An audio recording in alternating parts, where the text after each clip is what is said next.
you two are the most depraved, demented, evil people that I have ever seen. Timothy and Eston Saboro looked straight ahead as Judge Linda Jennings read off their punishments. What is additionally disgusting is the fact that you distorted the Word of God for your own evil purpose. Timothy is sentenced to life in prison without parole, while his son Eston will serve 68 years to life behind bars. A jury deliberated for more than 5 hours before finding the two men guilty on all counts, including rape, kidnapping, and endangering children. I cried more than once. I was almost physically ill, too. Juror James Geisler describes this week as both disgusting and stressful. I'm emotionally spent.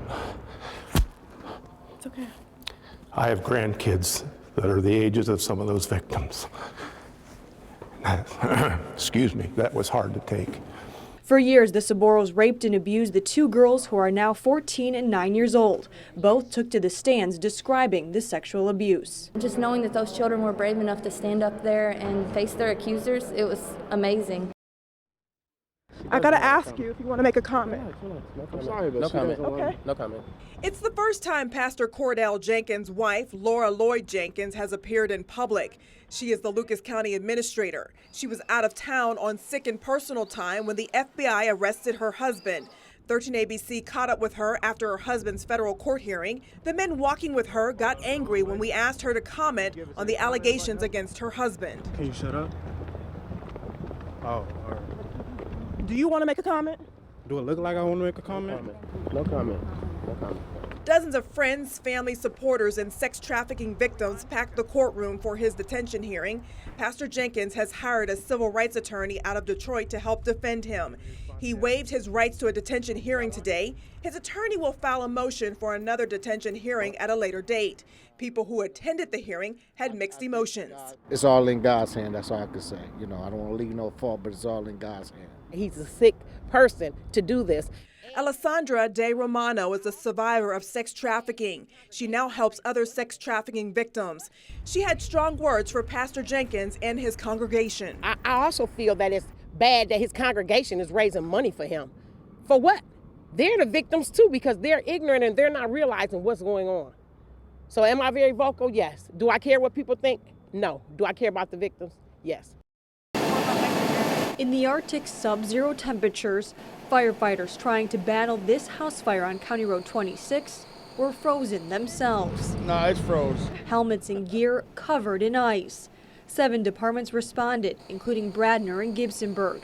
Getting to the fire, a challenge in itself. It takes the firefighters, especially with the ice roads, a little longer to get to the fire station, and then just getting the equipment out here, all the roads are ice. Salt trucks help treat the icy roads. Even the firefighters' equipment, no match for the bitter cold. Trucks and hoses started to freeze. We have things cracked open to keep them flowing. Tankers were needed to haul in water. And watch what happened to the home. Once engulfed in flames, now covered in 3 to 4 inches of ice. High winds and blistering heat made the attack on this downtown apartment fire even more difficult, but not impossible. This is our profession. We do this very well. We train, we practice for this on a regular basis, so it's nothing that we're surprised by. But it is something that Private Ray says they watch very closely. Here's why. The gear they wear to keep them safe is anything but breathable and adds upwards of 70 pounds. That and record high summer heat can pose some serious challenges. Here's what we know from police. We know that 4 juveniles are now facing charges ranging in age from 13 to 14 years old. There are 4 of them that are all charged with felonious assault, and they've all been arrested. This all started last night, and turns out Bird was a front seat passenger in that vehicle, and it was driven by a friend. When the sandbag hit their car, it was thrown off of the Indiana Street overpass onto I-75, hitting the vehicle that Bird was in. The 13 and 14-year-olds accused of tossing a sandbag from an overpass. Police say the sandbag fell onto the windshield of a vehicle below. Now, here's where that scene played out late last night, where Indiana Avenue goes over the highway. Police have publicly identified the teenagers who faced a judge today. 13 ABC's Mackenzie Keyline takes us inside the courtroom. Toledo police say 14-year-old Sean Carter, Demetrius Wimberly, William Parker, and Pedro Salinas, who is 13, are all charged with felonious assault. This morning, the 4 teens faced a Lucas County juvenile judge. Police say the boys dropped a sandbag from Indiana Avenue onto I-75, hitting a car. Marquise Bird was a passenger in that vehicle. The 22-year-old from Warren, Michigan, suffered a severe head injury when the sandbag crashed through the windshield. The Lucas County juvenile prosecutor says several other vehicles were also hit by objects, but it was the vehicle that Bird was in that took the brunt of it. The information that I was given by Toledo Police early this morning when I spoke to them was that the victim is in critical condition and could very well pass away as a result of these injuries. If that does happen, then we will be charging all 4 youth with some form of homicide. Olander says additional charges could be added, including vandalism. A mom of one of the boys told the judge her son is a good kid. My son, he's a great kid. Like she said, he goes to school, he do what he's supposed to do. He just gets with the wrong crowd sometimes and go off and do things he shouldn't do. The judge ruled that all 4 teens remain held at the Lucas County Juvenile Justice Center. 22-year-old Marquise Bird died this morning. He's the Warren, Michigan man whose car was hit by a heavy sandbag. It was dropped from an I-75 overpass. Tuesday night, Bird was a passenger in a car when the sandbag smashed through his windshield. Detectives say it was intentionally tossed from the Indiana Avenue overpass by a group of teens. Police have publicly identified those charged as Sean Carter, William Parker, Pedro Salinas, and Demetrius Wimberly. Before we hear from family members, 13 ABC's Sean Haggerty's been tracking this case since the very inception, since the day the fire happened. Sean, your reaction?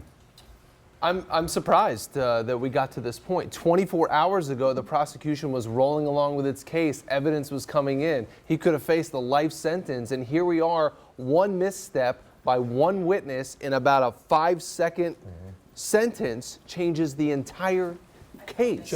Judge Stacey Cook said before this all started today, it sucked the air out of the room. That's probably a great way, because as we'll show the video throughout the day of yesterday's testimony, the attorney Peter Ross, you can hear this gasp like, oh, what did he just say? And I think that's a great description of what happened there, and it did. And it's reset for people at home. What exactly happened yesterday? So one of the detectives from the Toledo Police Department is testifying yesterday and is being asked how he believed he knew Ray Abu Arab was lying to detectives, and there was some back and forth. And we have that soundbite right now, so let's take a listen to it. So how do you know he lied to the police then about having something in his hand? Because I did have knowledge that he obviously failed the polygraph. Oh. Now, in legal terms, help our viewers understand why that was taboo. So the polygraph is not admissible in a court case. Police detectives can use it for their investigatory purposes, but in a court case, it is not admissible. That's Sergeant Detective Reeve Snyder from the Toledo Police Department, and as soon as he mentions that, the jurors then hear that. So the question is, could Judge Cook then say, okay, jurors, you heard that, but disregard it. Right. You heard it, but it doesn't really count in this case. You can't consider that. In a lot of legal terms, especially a lot of lawyers that I spoke with last night, that doesn't cut it. That is a major ground for a mistrial. And so you saw Judge Cook not only considering these arguments last night, but into today, that a lot of thought had gone into this to try to figure out legally what could be done next. And it seems as though that the conclusion was they could not go on with this trial. The judge declared the mistrial. And then a lot of people thought, well, we would just do another trial. Then there would be another one, pick another jury, go through the evidence one more time. The decision was made for the Alford plea. So what is an Alford plea for people that are not familiar with it? I was just reading the legal definition from the Cornell Law School. It basically says that the defendant accepts all the ramifications of a guilty verdict without first attesting to having committed the crime. Basically, taking the punishment, taking the acceptance of a guilty plea, but not admitting to actually have done the crime. There's enough evidence to point out that I am guilty. Basically, they say, when this trial had gone on, I believe there would have been enough evidence to convict me. From the very beginning of this trial, starting with jury selection, 13 ABC's Alexis Means has been in the courtroom, and she joins us now live outside of the courthouse. Alexis. Well, we're all surprised by this move on the defense's part as well as the prosecution. We actually had no idea that there was a plea deal that was going to come down. We did have an idea that there might be a mistrial from yesterday's testimony from that police detective. That detective actually has about 43 years of experience. We have seen him testify for numerous times, and like the judge said, it just basically sucked the air out of that courtroom. The prosecutors at that point, when that comment was made about the polygraph test, dropped their heads. The defense looked at each other, and obviously there was a motion to dismiss the jury to the break room, and then everybody went into the chambers. And there are two types, quid pro quo. Hey, if you do X, then in return, I will give you Y. And if you do not perform X, I'm going to make your life miserable. And a hostile work environment. And that has to do with maybe coworker to coworker, or perhaps you work in an environment where you have vendors that come in and that vendor may sexually harass someone on the job. So hostile work environment. Either way, it's awful. Title VII of the 1964 Civil Rights Act prohibits employers from discriminating on the basis of sex, race, color, nation of origin, and religion. Sexual harassment is discrimination. Now, that being said, many women and some men who experience harassment on the job aren't going to get a multi-million-dollar settlement. In fact, in some cases, they could end up losing their jobs. There are plenty of situations where if the person who was doing the harassing was really well liked or was sort of pivotal because maybe they were the innovator of the company, they've had lots of patents or whatever the case might be, that person's not going to get fired. Nicole Porter is a University of Toledo law professor who specializes in employment discrimination. She says retaliation, while illegal, can be subtle. They report it, and now all of a sudden people are looking at them funny, they're not talking, no one will sit with them in the cafeteria. Or again, you have co-workers who possibly look you up and down or say, stay away from that person. They're just a troublemaker. But harassment that's swept under the rug could come back to haunt the company. As their lawyer, I would say to them, this person's a real risk, right? They are likely to cause you liability in the future because, they're not acting appropriately around other people, especially around other women. And we continue to follow breaking news as we come back on the air here. Live team coverage of the damaging winds out there. It's been an interesting last 2 hours. Our team expand out all across Northwest Ohio and southeastern Michigan. So we're tracking the damage, the power outages, and traffic troubles right now as well. We want to start, though, with meteorologist Ross Ellett. Well, and right now we're seeing the worst of those winds starting to develop here across the northern part of the area. So Hillsdale, Lenawee, Monroe, Lucas, Fulton, and Williams counties is where the worst of it is right now. And that band of wind will continue to slide here towards the south. High wind warning continues through 7 o'clock. Well, these are restrictions, and they started at noon and affect the stretch of the turnpike between, say, Archbold and to Cleveland in both directions. So what this means essentially is that certain high-profile vehicles are not allowed on the turnpike because of the danger posed by those high winds. The Consumers Energy webpage isn't even loading the map to show you the outages, so that kind of gives you an idea of what kind of issues we're seeing there. We're in southeast Michigan. We're on Stearns Road right by Country Line. Now, we just had to move because there are so many down power lines and the threat of so many lines breaking just in back of us, so we moved safely away from the electrical power lines.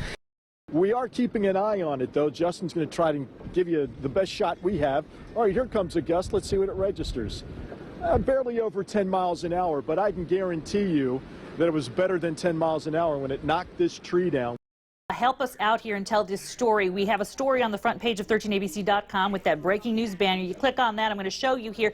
That there, of course, is what you saw on the VGCS. But if you scroll down, we've developed a slideshow here of a couple of things, and they're coming in fast and furious. We want to show you what Toledo police got a call to come out to. It was the pole you see behind me here. There's been reports that it's been swaying back and forth due to these high wind speeds that we're seeing out in this area. Now you can see there is a house just behind it, also a busy road here on Byrne. And according to Toledo police, this is a high voltage power line, and if it falls down, it could cause some significant damage. So it is just running rampant all across Monroe County. And when we come back down toward our area now, 13ABC's Tony Geftis is going to join us live again. This is where a semi-truck flipped on southbound I-280 earlier. Tony, what's the backup looking like now? Well, right now it looks like there's no traffic on either side of the highway. Every so often we're getting blasts of wind out here. It's not as bad as it was a half hour ago, but it's still pretty bad. You can see that they have shut down all traffic on the Veterans Glass City Skyway, I-280, both directions.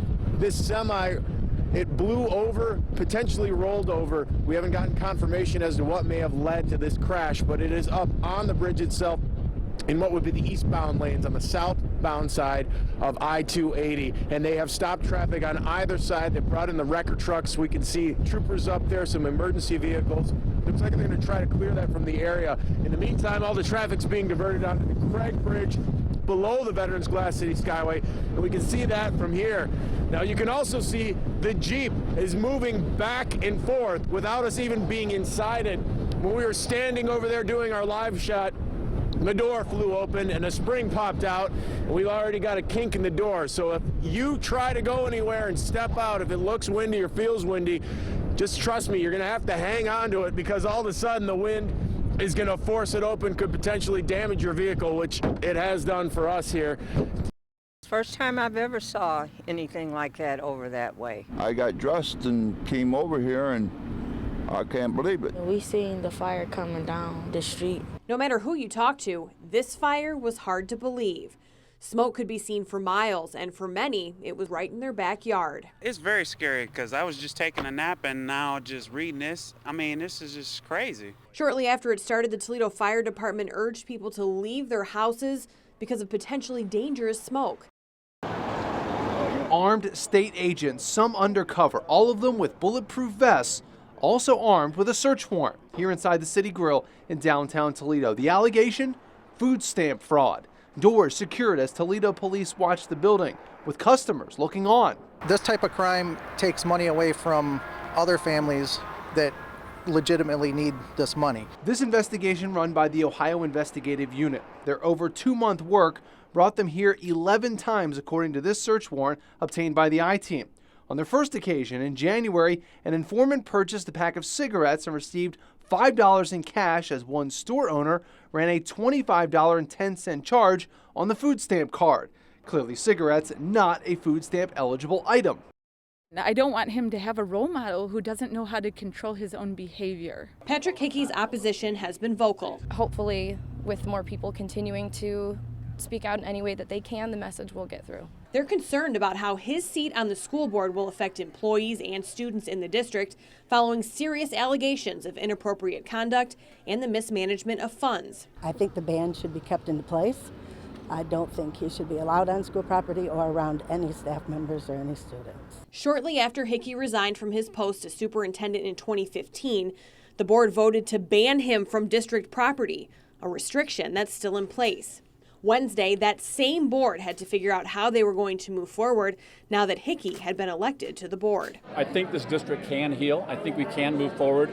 It's going to be some tough decision making in January with the executive session of what to do with the ban, what to do with the contract, but it has to be addressed. As a short-term solution, Hunter proposed a one-time waiver that would allow Hickey to attend January's organizational meeting. It was denied. Board members also said no to the motion to move the meeting off district property so it wouldn't violate the ban. There are a lot of issues that are going to have to be dealt with. There's a lot of legal issues. There's a lot of issues with our staff, our parents, students. Many Washington local voters wanted to have their say, but strict rules put on public comment were preventing any specific conversations. 13 ABC first spoke with Dr. Herodis Desade shortly after the FBI raided his addiction practice in December of 2016. This is what he told us then. You feel it's always been appropriate with patients? What do you mean? Your interactions with patients has always been appropriate, professional, and... You know, we have been as professional as you can be. This was Desani in court as he enters Alfred pleas to 3 counts of sexual imposition. I'm sorry about this. Visibly sobbing, but not admitting guilt. Judge Linda Jennings accepting the plea and finds him guilty. I think you should be going to prison today. But while Desani could have faced 54 months in prison, he's given no jail time. He loses his medical license. And quite frankly, Mr. Desani, you are a disgrace to your profession. And has to register as a sex offender for 15 years. This is the 43605 zip code, also known as the 05 or East Toledo. This area of the city has the highest number of overdoses in the city of Toledo and in Lucas County. Firefighters from this area have responded to over 300 overdoses so far this year. It's so bad that while we were out here shooting an interview about the issue on Parker Street, we actually had a young girl right next to us who overdosed on heroin right on the sidewalk while our cameras were rolling. A Wednesday morning in November, Lucas County DART officers Lisa Long and Angela Kemp are looking for a man named Raul. He overdosed for the third time just hours earlier. Hey, where's Raul? A young girl at the house where there have been 12 overdoses helps officers locate Raul. Ma'am, I used to do $100, $100 to $200 a day. You know, I was bad. While we talk with Raul, All right, you pack your bag. Wait, she's about to collapse over here. We got this. I'm telling you, I just... Honey. Alex. Alex. You better call me one a heroin overdose. This is Fire Station 6 at Oak and Facet, just a few blocks from this overdose and in the heart of the 05 district. Hey, does she snort or needle? Firefighter Tim Haynes is part of a crew that goes on more overdose calls than fires. We go on about 2 to 3 overdoses a day, and fires maybe 2 to 3 a week. Firefighters here often respond to the same location multiple times. And while the overdose happens in the 05 zip code, the victims don't always live in this area. They're from all over the city, you know, from different states even at times. Alex lives in West Toledo. Oh my goodness. I always thought if someone's seen how they looked when they were overdosed, you know, not breathing, blue. Alex.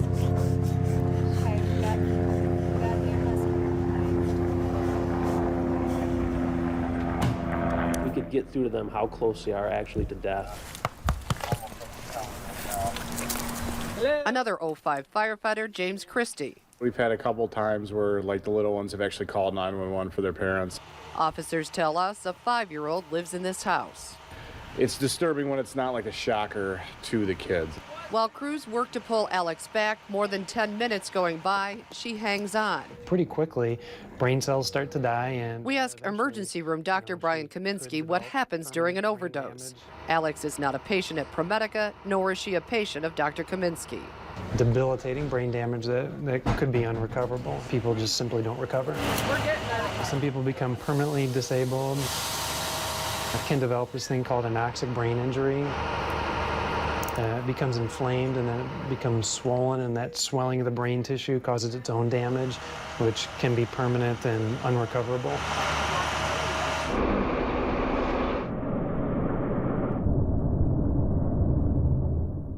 Several doses of Narcan later, Alex is back. As soon as the Narcan takes effect, it's very dramatic, it's rapid, and it's immediate, and it blocks the effects of the opiates. She's just simply lucky to be alive from that event right there. Alex is transported to the hospital. Just imagine if nobody was there. Does it affect Raul? What now? What now? I mean, you got two ladies right here who'll help you. I mean, they'll take you to treatment right now. They'll find you a detox bed right now. He agrees to think about it. In the meantime, another run, another overdose at Station 6. You know, you want to help them, but you know the drugs got such a powerful grip on their life. It's sad, really. A lot of people are kind of resigned to the fact that they're hooked on it, and that's just what life is for them now. One day later, Raul has decided this is not the life he wants right now. He leaves the 05 one more time for detox. I'm ready. I'm so ready. And like I said, I already did it for 4.5 months. So, I mean, I was almost there. I was so close. 2 weeks later, Raul walks away from detox. He's back in the 05. Officers tell us Alex was transported to a local hospital. We're told she declined treatment. DART officers trying several times to connect her. And that grandmother with the 5-year-old, they'll be moving to a new home. All the while, the rescue runs continue at Fire Station 6. One that we hope to make mobile on an autonomous vehicle. And that vehicle will actually be deployed over about a 2 or 3 week period, measuring toxicity at multiple locations. It'll be able to go out and wander around and measure toxicity. Welcome to the Great Lakes Environmental Research Lab, GLERL for short. The 80 researchers that work here churn out the tech that could one day save Lake Erie. And it can actually do the analysis for the microcystin toxin in the can, and then it can communicate it back to us via cellular transmission. So this lets us know in a very close to real time that we have toxins potentially near a water intake. The days of anxiously waiting for lab tests will soon be history. And so it really helps you identify the bacteria, the cyanobacteria that's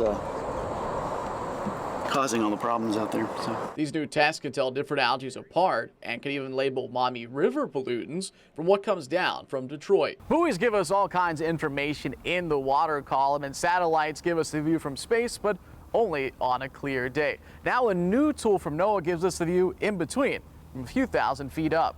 The images of algae along West Sister Island are matched with what Dave Fanslow pulls from Erie. We ground truth that with instruments. That saves time and resources. The newest Lake Erie algae forecast came out yesterday and shows a much bigger algae bloom than anything we had last summer. While these floodwaters will temporarily cool down Lake Erie, in just a couple of weeks, we'll already have algae visible. For the algae to use them and explode the population. Dr. Mike McKay says that should happen soon as silty floodwater clears and western Lake Erie hits 75 degrees. Already prior to the rain we've had this week or even last week, we knew it was going to be a sizable bloom. Over 80 scientists from all over the country and all over the world are at Maumee Bay State Park this week, each specializing in toxic algae bloom prevention in the world's waterways. The Maumee River is kind of where a lot of the phosphorus is coming into the bay, and the bulk of the algae bloom is happening here in the Western Basin. Area charter boat captains are the teachers, and the classroom is out on the waters. Charter boat captain Dave Spangler says this year's alga bloom is on track to be severe. Is the season just starting? It started a couple of weeks ago. Spangler says while the water around the Toledo intake isn't too bad just yet, other areas are already dangerous. There is a lot to learn about the waters of Lake Erie and its tributaries. Turtles are actually a really good indicator species. Meaning the turtle's health is a good indicator of the health of the overall environment. People really don't know anything about the effects of microcystin on aquatic wildlife. The first order of business is trapping the turtles. There are two different kinds of traps. One that uses bait to lure the turtles in. The other catches them while they're sunbathing. Basically, there's two ramps, so the turtles will climb up and they'll bask on the 2x4s.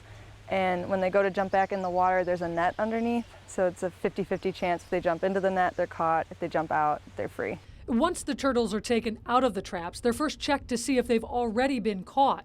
Every turtle that's brought in is marked by filing scales on their shell. 9, 10, 11, 12. So this one's 8, 12. The testing includes collecting baseline information, like measurements and blood samples. Nobody wants to get in it. Nobody wants to drink it. Kathy Moeller's Port Clinton condo is surrounded by the algae-tainted waters of Lake Erie. It's no fun. I love being in the water, and the grandkids love being in the water, and we can't do it. She and her husband have spent time here since the early 1970s. But over the past 6 years, Moeller says she's noticed the waters of her lakefront vacation spot turn green every summer. It's nice to have a cottage up here, but when the water's like this, we might as well stay inside. As of Monday, the National Weather Service reported a medium-high concentration of harmful blue-green bacteria in the lake near Port Clinton and Luna Pier. That's the same bacteria that leaders say made Toledo's water undrinkable for nearly 3 days back in 2014. We are very vigilant and we're watching very carefully over the water. Scientists with the city of Toledo now test the lake's water every day during harmful algal bloom season. While they don't anticipate any issues, city leaders say customers can expect to see the water quality dashboard move from clear to watch in the coming weeks. The pictures this summer look much like they have over several years. That green, soupy-looking algae in Lake Erie. Algae that caused a water drinking ban back in 2014. The community is sort of in a heightened sense of awareness of what's going on with the water. So the city created the dashboard for water quality. It currently sits at clear. and will only move to watch if the microcystin bacteria get to a level of 5 parts per billion in the raw lake water. We have plenty of treatment capacity that can handle 5 parts per billion very easily. Even in a watch, that still means no toxin has been detected at the tap in your home. If it is detected at the tap, the dashboard will go to caution, but even then, Ed Moore with the city's water department says they will aggressively start treating the water. When the City of Toledo water dashboard goes from clear to watch, what's happening is that out here at the sensor buoy, they measure microcystin at more than 5 parts per billion. So it's very heavy here in the lake before it even makes it to the water intake. At that point, people in the water treatment plant know to up the chemicals before it even makes it into the system. Pachalski says on top of the surface water monitors, he and other charter boat captains collect regular water samples throughout the Western Basin for testing. Everything you can monitor on this water, but they look for different signs of this harmful algal, which is a cyanobacteria. At this point, that's all they can do until the water is cleaned up in the years ahead. So while we still have many difficult weeks ahead, the algal bloom season is expected to start to taper off at the end of September and pretty much be finished up by mid-October. 258 scientists are right behind me trying to solve Lake Erie's green water problem. While the science is better than ever, the lake is a different story. That's going to take a lot longer. Dr. George Bollerjohn is an algae expert. The BJSU professor helps run an early warning system for Lake Erie blooms. Even if you never visit the shore, this affects you. The economic impact is so great that toxic water is part of the issue, but also the appearance of the lake. And even if we cut phosphorus and fertilizer out, harmful algal blooms won't just disappear. We do know that there's going to be some lag, and the lag is due to phosphorus that's been built up in the soil over time. Dr. Jay Martin from Ohio State hosted today's conference at the Stranahan. It brought researchers and farmers together. The goal is to work with each other. I think we've somewhat moved beyond the finger pointing and the blame game right now, and most of us are realizing that we need to partner. We need to partner with agriculture. We need to partner with NGOs to make progress. This is probably the worst year I've seen it is right now. Gary McDonough has lived in his Point Place lakefront house for 25 years. He says over the past 3 years or so, the pea soup neon green algae has steadily taken over the shores here. It stops you from enjoying the water. A steady northeast wind this week, blowing thick algae in, washing up on the rocks and coating everything it touches. We have kayaks. We don't go out in them, not stuff like this. I mean, you don't even want to splash that stuff on you. We sell them by the scoop. It's not your typical dream job, but for Kevin Mazinger, it's all he's wanted to do. I've worked for General Motors for 30 years. I retired, and this is what I ended up with, and it's a dream come true for me. The owner of Fisherman's Cave Bait and Tackle in Erie, Michigan, Kevin makes a living off the waters of Lake Erie. Well, I got an 18-foot pontoon. I'm supposed to go out at 12. Probably too rough? It's white camping out there. Okay. I like being on the water. I like selling the bait. I like dealing with the people.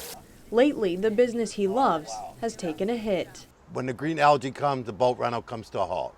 This green slime is keeping customers at bay. People that rent boats don't usually go out in the lake, so they think that that algae is contamination. They're not going to swim in it, and they're not going to fish in it. At first glance, it may look like a normal day on the mighty Maumee, but a closer look shows the ugly reality. I'm just glad that when we go out on a cruise that people are looking up and out at how beautiful Toledo is rather than down and in and seeing how bad our river is. Murky, paint-like algae covers the shoreline of the river. Thursday, conditions prompted the Toledo-Lucas County Health Department to issue an advisory, warning people and pets to avoid contact with the water, especially children, people with health conditions, and pregnant and nursing moms. Whenever you have light winds, the right conditions with a lot of phosphorus and nitrogen, then you're going to get the harmful algal bloom with the cyanobacteria. Charter boat captain Paul Pachalski says the recent weather is just fueling the fire, adding that it's no surprise the river looks the way it does. Just 9 miles offshore from Ottawa County, Life is an island that's been forgotten. It's a little slice of Eden called West Sister Island. 13 ABC's Ben Cathy was the first news reporter ever invited on this beach. He is part of one of a series you'll only see here. West Sister Island is home to 4,000 plus breeding pairs of special birds, and it's Ohio's only wilderness area. It's only 81 acres in size, and while you'll find plenty of birds and animals, you won't find any people. The birds are defecating on us, vomiting on us. Ah! Oh, that was actually a partially digested frog. Whoa, there's another one. See, West Sister Island has another name, Vomit Island. And without many predators besides a lone red fox, it's what they do to scare us off. It is the largest heron egret rookery on the U.S. side of the Great Lakes. Eddie Pausch guides the Fish and Wildlife boat onshore about 5 times a year. Today, we're looking for the threatened black-crowned night heron. Historically, they nested on the mainland too, but now they're kind of just nesting out on these islands in Lake Erie. Unlike the cormorants and gulls, the herons fly back to the mainland for food. The parents may be limited in how much food they can actually deliver here since it's so far. They have to fly 9 miles and back every time. The island's isolation helps keep the birds safe, but being far from land, West Sister also served as a bombing run in World War II. This was used during World War II as a practice bombing area. So there are literally bombs, exploded bombs, and practice bombs throughout the island. As we leave the island, nearly 10,000 black diving birds hit the air at once. I bought big potatoes so you don't have to peel them. So yeah. It's a one big hand. So. A culture survives through its people. You have to be strong and keep going. You know? And their traditions. We're using our own recipe to be Polish as possible. And in Toledo, the Polish culture has thrived thanks to ladies like these, staying busy making pierogies and kraut balls. They consist of kraut, pepper, lots of pepper. Each is active with various Polish groups. The Polish festival is a highlight. It was like a big family reunion. You had the Polish music, the Polish bands, the Polish food.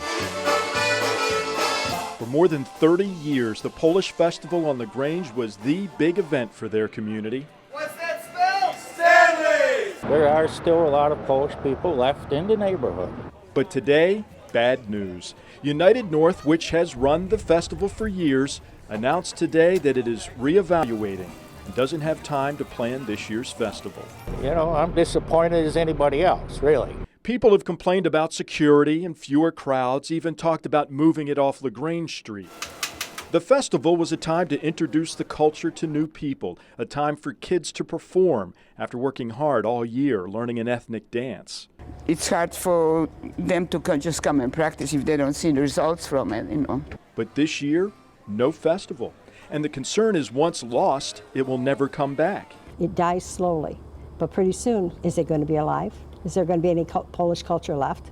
But can a culture really die? She didn't have enough filler in there for nothing. With ladies like these? And all of a sudden, I'm telling her, I've made hundreds of pierogies today.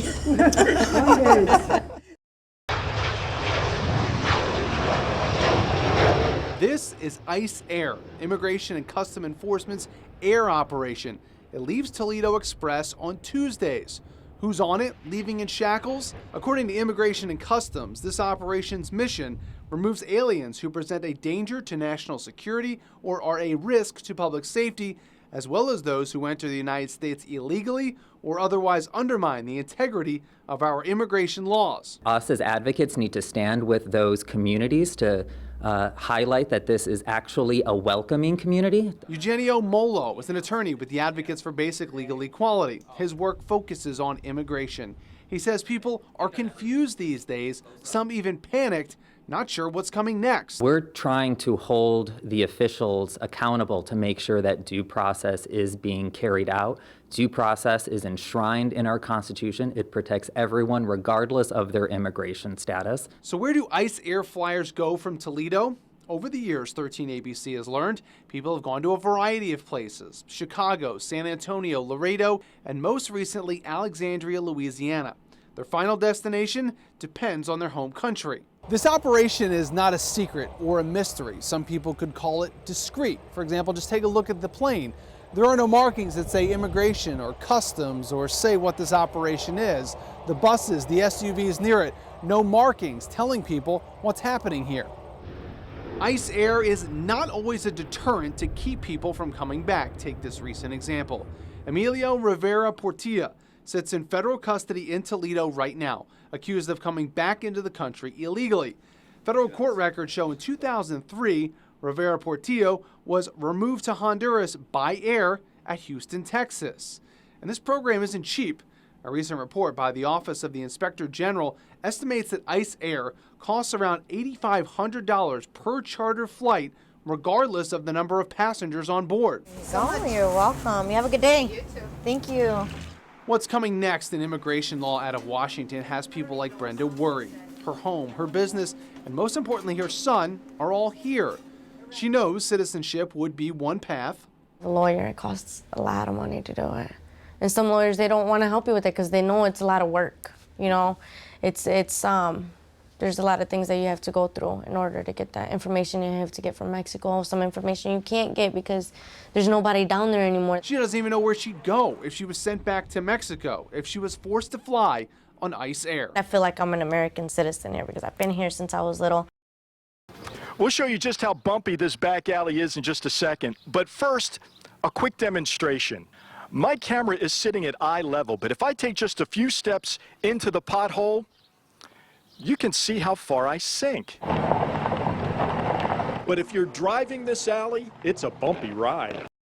In this case, number of lanes and size of lanes matters. Right now, these lanes are 9 feet wide. But the plan is to create an extra 3 feet for each lane. 4 lanes plus a turn lane, 5 lanes, 22 feet would have to be taken out of Ottawa Hills. I bet you've seen a lot of accidents here. We see probably 4 a month. This is the old way to fill a pothole. One guy blowing the debris out of the hole, a second guy filling it, a third guy tamping it down, 3 guys patching one pothole. Along Walbridge Street. I mean, those potholes over here, you could make a fish pond out of them and go skinny deep in. They're happy to get those holes filled. It got to a point I didn't feel like going or driving down the street. But soon our 3-man team will be replaced by this. A 1-man truck that will blow out, spray inject, and then stone seal the potholes. It's called the Pothole Killer, the latest in pothole patching. It's a matter of trial and error for us right now. Toledo-built Wranglers are front and center at the Jeep display in Detroit. And while they're getting plenty of attention, most of the questions are about the new model. Mark Allen is the head of Jeep design. I don't want to get into the details yet, and why ruin the surprise. You must be terrible at Christmas, right? As lead designer at Jeep, Allen says his job is really to get out of the way of the 75-year-old superstar. It is challenging, honestly. From a designer perspective, we always want to just throw out the old one and in with the new one. Wrangler's so iconic, I can't do that with it. After years of work, Allen says the new model hits the mark. Anxiety, excitement, but I know we've done the car right, and we're very proud of what's going to be shown. And I think there's enough surprises in there that people should really look forward to it. On any given week, workers here at the Pinnacle feed thousands of people at weddings and events. This week, they are being sent down to Texas, where they will feed thousands of people, workers and victims of Hurricane Harvey. This is the last of 3 truckfuls full of food being packed up in Maumee that will be unloaded and cooked in a portable kitchen over 1,200 miles away in Houston, Texas. We've always wanted to get into disaster relief catering. Pinnacle General Manager Leslie Bailey says 13 workers from the Pinnacle, including managers, food servers, and preparers, are headed out. The first group left Monday with a truck, the second group leaving today. We're responsible for setting up an entire mobile kitchen, tenting, and tables and chairs for the guests to eat at. Taking the indoor banquet outside into the middle of a field. In an almost unbelievable transformation, a downtown Toledo staple is back up and running. So it's done all the things we hope for. You know, it's improved communication already. Email traffic is down. People are talking to each other. And that's what this was always about, and lucky that we were able to do it downtown. For the last 30-some years, the steam plant along the Maumee River was collecting dust. Today, it's unrecognizable after ProMedica moved more than 900 employees to a central location. What a better place to transform than Promenade Park and the steam plant and, the broader downtown. Jacobson is the principal in charge of all ProMedica work. He says digging into this project was both a challenge and an incredible opportunity. But one thing was certain, preserving the history was paramount. We really wanted to celebrate and acknowledge the history. And those details are everywhere, from light fixtures and brickwork to keeping the original 13-ton bridge crane at the very top. Not to mention a history wall so no one ever forgets where it all started. As you're walking along the river, you can learn about the history of Toledo and then how, this site, this building has been transformed. Some say ProMedica's move downtown started what's sometimes called a renaissance. Toledo Mayor Paula Higgs Hudson is one of them. She says apartments are now full and new businesses are moving in. It's her hope that development and change will continue to spread. If your core is strong, downtown core, then your neighborhoods will be stronger as well. The Paul R. Tregurtha is also known as the Queen of the Lakes. It is the largest freighter out on the Great Lakes today. It is more than 1,000 feet long and 100 feet wide, and these cargo holds carry tens of thousands of tons of cargo every single trip. She's an engineering marvel. The great ship of the Great Lakes moves quietly and efficiently through the water.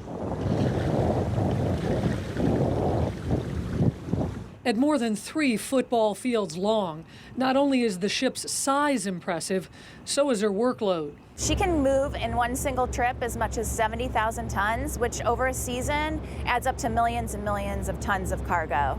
And to give you an idea just how much cargo 70,000 tons is, Interlake Steamship says it would take 700 train cars or 2,800 trucks to move the same amount the Tregurtha carries in a single trip. You were out this morning. I mean, you got an idea of the volume that we're talking about here.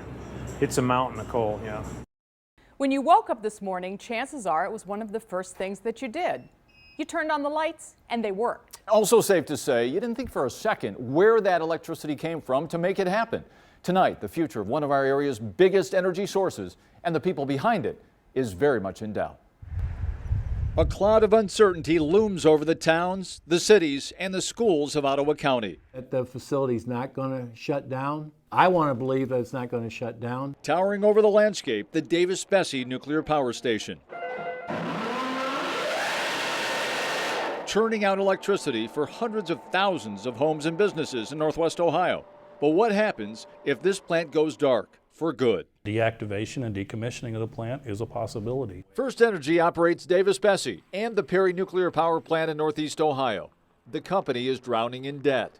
Sam Belcher is the chief nuclear officer. We're exiting generation that's subjected to the competitive pressures of the marketplace. Among those competitive pressures, electricity generated by historically inexpensive natural gas, wind and solar power alternatives, and deregulation of electricity markets. Belcher says there's still a place at the table for nuclear power. Reliable 24-hour-a-day, 7-day-a-week power. We're not impacted by extremes of weather, so we're able to put power on the grid whether the wind blows or the sun shines. We're there around the clock. We do it emission-free. But for all its positives, nuclear power is expensive to produce. First Energy is hanging its hat on legislation working its way through the State House. It would create zero emissions credits for the benefit of operating a nuclear reactor like Davis-Besse. And this is where you come in.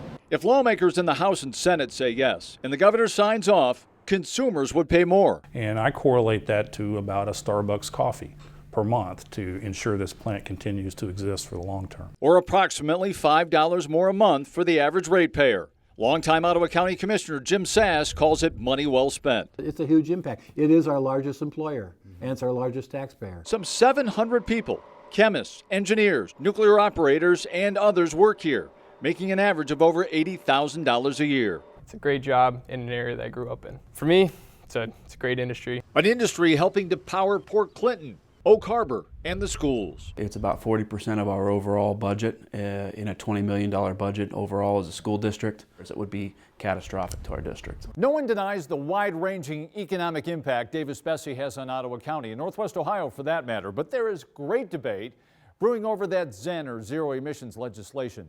The AARP here in Ohio, just one organization lining up in opposition. The Ohio Manufacturers Association calling it a wolf in sheep's clothing. And the Alliance for Energy Choice labels it a Chicken Little scheme. And yet another group says the bill is solely intended to improve First Energy's bottom line. This really isn't about First Energy. This is about Davis-Besse. This is about Perry. We believe that these plants are valuable to the local communities. It's not about dollars and cents, though. Well, it's about ensuring that the plants have what they need to continue to operate. And it's looking more and more like Ohio lawmakers will make the call. If we don't do everything we can possibly do, and at the end of the day the result would be the plant would close down, I don't think I could sleep at night if I knew I didn't put the best effort I could to try to get a bill passed to at least keep these plants running. These are companies that will either benefit from the Andersons closing down or will just miss having the Andersons shelves to stock their locally made products. Got a total of 1603. You would think a small company like Oaks Feed would get crushed by a big store like the Andersons, but instead, those are all new products that we picked up. The company is stocking brands the Andersons sold. The Nature's Window Apple Orchard, like Birdseed, and various dog food brands like Best Breed. It's been selling a lot more. I'd say we've already picked up at least 20%. And Oaks, the small guy, has outlasted the big boy. We just do stick to one thing and try to do it as good as we can, and we've been here 82 years now. Over at Bolin Label Systems, labels continue to roll off the line. They used to make deli labels for the Andersons. We may have done, a couple thousand rolls. Perhaps 1 million a year. Labels the Andersons will no longer need, but it's just a small dent in Bolin's national bottom line.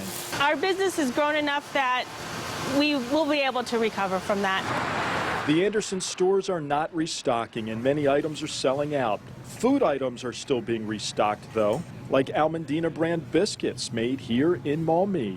When we sold to the Andersons, it came from our kitchen. Yuval's grandmother, Dina, came up with the recipe 90 years ago. He's turned it into a nationwide business over the last 30 years, and the Andersons was his first store. From the kitchen, I took a few cookies. I asked to see Dick Anderson. I went to his office. He tasted it and said, okay, go down to the food buyer. And that's how it started. That's how a lot of local companies started, at the Andersons. Some thrive beyond the Anderson stores. Others keep it simple, but the Andersons will be missed. It's really iconic. It's not just a store. We talked to another company, Marsh's Buckeyes. The Andersons was their first store as well.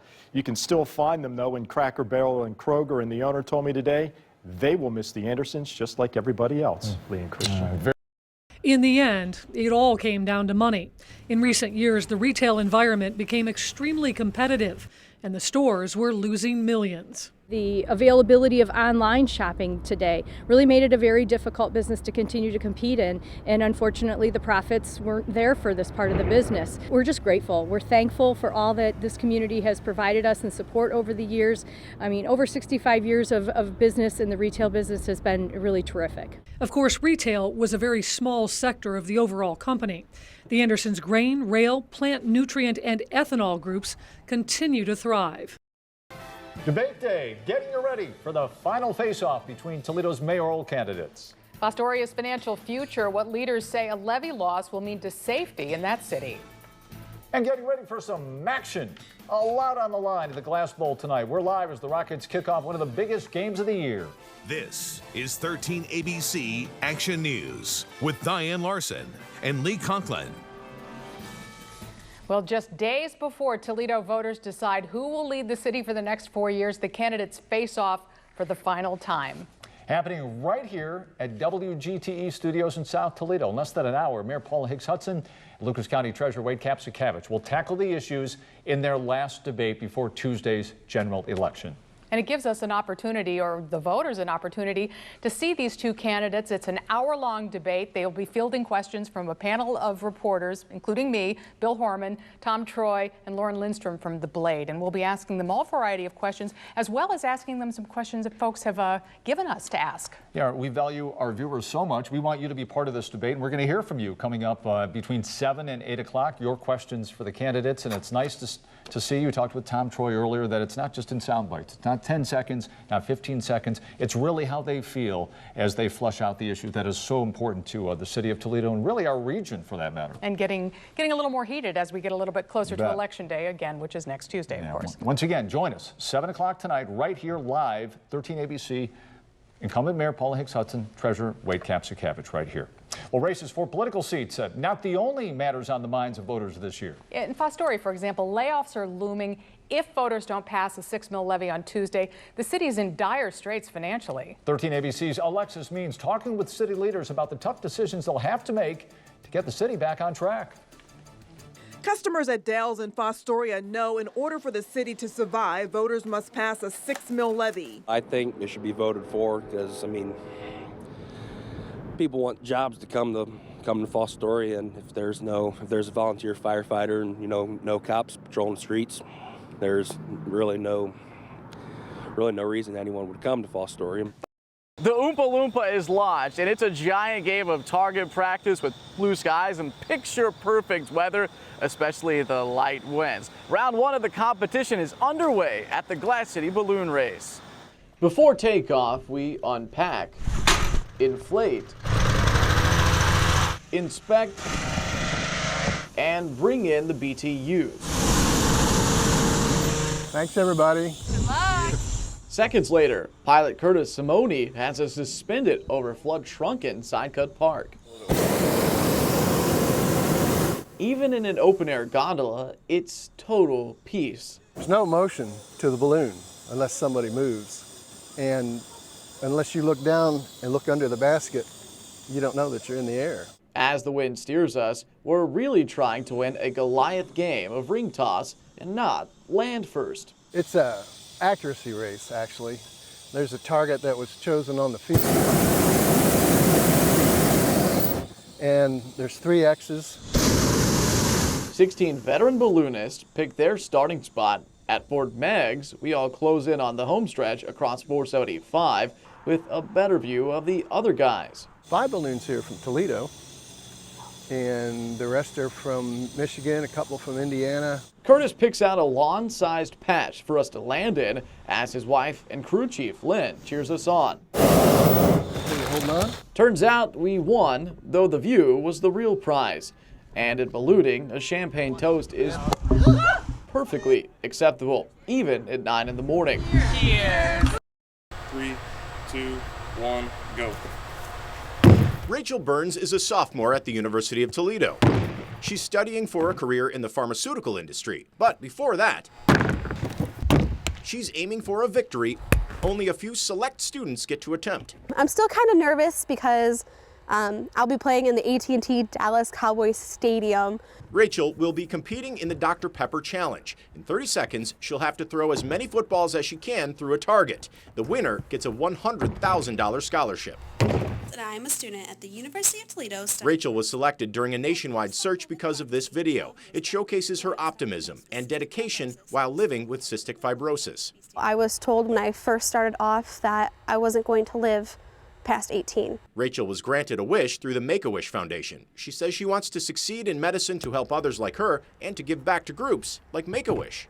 I want to give a Make-A-Wish kid a wish every year out of my own pocket. I want to be able to write a check and make someone's life that much better. Go. Rachel's been practicing at the UT Fetterman Training Center with as many footballs as she can find, about 13.